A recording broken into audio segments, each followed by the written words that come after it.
I just picked up these wall mounts for the TP-Link Deco series Wi-Fi mesh system, and I'm very surprised and pleased with these. I thought these were gonna be a 3D printed plastic. These are actually nice, heavy-duty aluminum.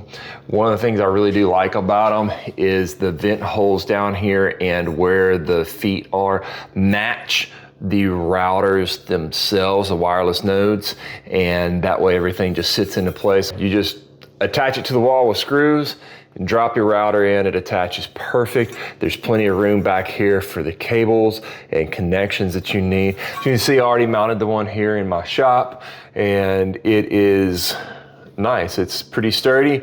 It's not gonna be hit, so I'm not too worried about it wobbling just a little bit. This thing is awesome. I was, like I said, pleasantly surprised with it, and I'm not gonna have to worry about the heat not making it through and out of the Deco unit because this has the good ventilation in it. So if you've got the Decos and you want a good wall mount, I'd check these things out.